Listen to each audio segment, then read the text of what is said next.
Ano ba yung gupit na blowout taper? Ito yung isa sa mga sample. Siyempre, gagamit muna ako ng trimmer dyan. Lalagyan ko siya ng pinakang line ng lugar ng pag-aahitan. Yung kanyang buhok ay tuwid yan, pinakulot niya lang para ma-experience niya yung blowout taper. Sabi nga doon sa nag-trending na video na napanood ko sa social media, bakit mo pa ipipaid? Ay, baskat nga. So, yung ganitong klaseng gupit, medyo kakaiba ito sa mga barberong nag-aaral. Meron talagang mga gupit na tipo na parang hindi tapos or parang nakukulangan tayo. Pero kapag request ni client, susundin natin. Hindi man siya kasing ganda ng ibang blowout taper, pero ito yung isa sa mga katulad ng ipinapagupit nila. Kunti lang yung binabawas sa ibabaw nito or hindi na siya binabawasan.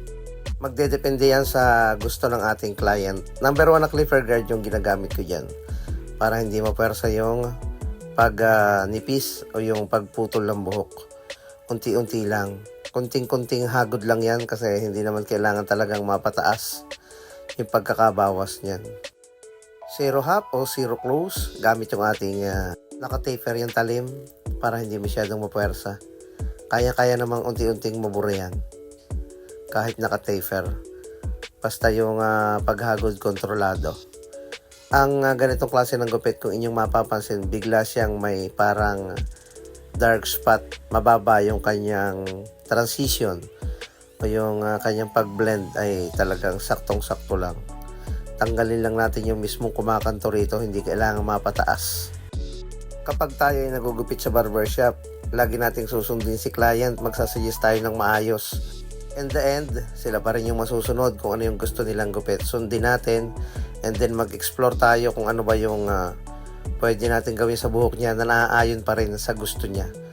So, tiyagain natin yan, lalo na yung mga gupit na ganito, medyo madalang or bihira yung nagpapagupit ng mga ganitong klase ng gupit na hindi na masyadong pinababawasan ng ibabaw, pinagugupitan lang yung pinakang gilid.